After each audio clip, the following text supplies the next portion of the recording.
어렸을 적에 만해 한용우님을 참 좋아했습니다.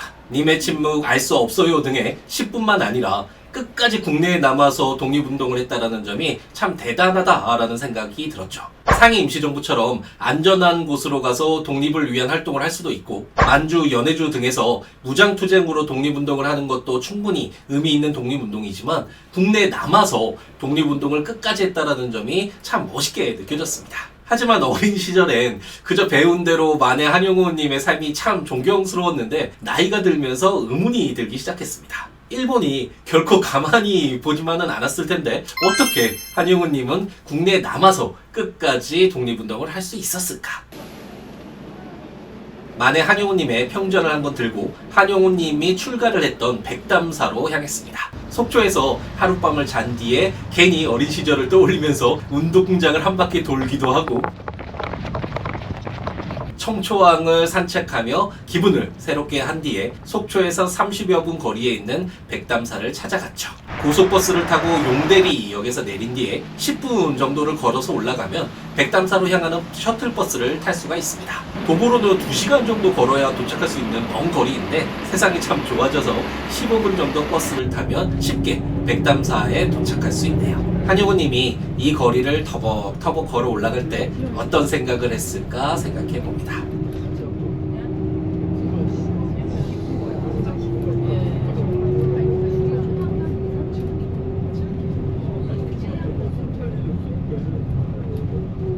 설악산에 위치한 백담사는 사람들에게 많이 알려진 사찰인데요. 만해 한용우님이 출가해서 유명해진 것은 아니고 전두환 전 대통령이 이곳에서 은둔하며 사람들에게 많이 알려졌죠. 그렇게 큰 사찰은 아니었는데 설악산 내에 아름다운 자연 속에 있는 고요하고 은은한 느낌의 사찰이라는 점과 만해 한용우님의 기념관이 있다는 것이 특징적인 사찰이었습니다.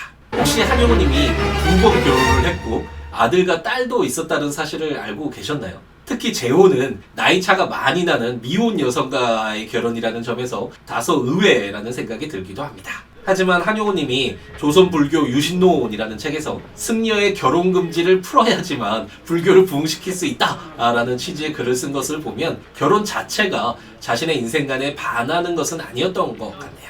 하지만 한용우님이 불교계의 민족 대표로서 1919년 3.1운동을 주도를 했고 이로 인해서 3년 동안 옥중 생활을 한 것은 확인이 되는데 이후 1944년에 사망할 때까지 더 이상 감옥에 투옥되었다라는 기록이 남아있지가 않습니다. 1937년에 체포되었다라는 간단한 언급만 있고 감옥 생활이 있었다라는 기록은 없는 것으로 보아서 특별히 일본에 의해 형사적 처벌을 받은 것으로 보이지는 않는데요. 어떻게 한용우님은 국내에 거주하면서 독립운동을 했음에도 일본의 탄압을 피할 수 있었던 것일까요? 예를 들어서 신채호 선생님은 독립운동을 하다가 만주에서 1928년에 체포되어서 8년 동안 옥중 생활을 하다가 1936년도에 감옥에서 사망을 했고 어린 시절 유관순 누나로 잘 알려진 분도 3년형을 선고받고 옥중 생활을 하다가 혹독한 고문 등으로 사망한 것으로 알려져 있는데요. 어떻게 한용우님은 3.1운동 후에는 특별한 옥중 생활 없이 아내와 딸과 함께 일상을 살아갈 수 있었을까요? 만해 한용우님의 평전을 읽으며 백담사를 찾는 여행에서 많은 고민을 해봤는데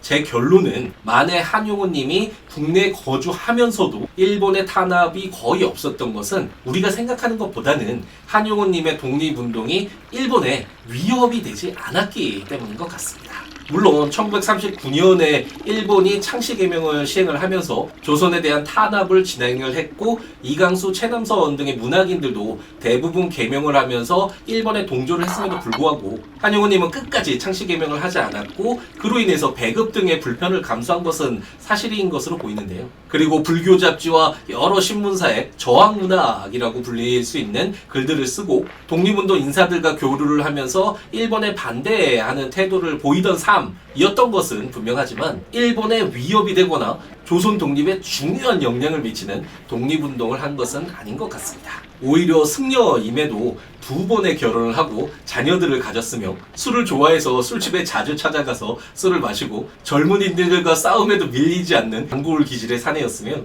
조선 초기에 시대를 한탄하면서 중이 되어서 세상을 방랑하며 시를 지었던 김시습을 좋아했다라는 그의 성향을 고려해 보면 일본이 조선을 식민지화한 것에 대해서는 도저히 참을 수 없는 분노를 느끼면서 느끼면서도 이를 구체적인 독립운동으로 실현한 것이 아니라 자신과 시대를 달래는 글을 쓰면서 술 한잔하고 세상을 유유히 살아가는 인생을 살았던 것이 아닌가 싶네요. 어쩌면 저와도 어느 정도 비슷한 성향을 지닌 분이어서 어렸을 때부터 좋아했던 것 같기도 한데요. 비록 우리가 인생을 한 번밖에 살지 못하기 때문에 다양한 선택을 할 수는 없겠지만 이렇게 멋진 삶을 채워갔던 분들의 인생의 행적을 배워가면서 우리에게 주어진 삶을 더욱 의미 있게 채워갔으면 좋겠습니다.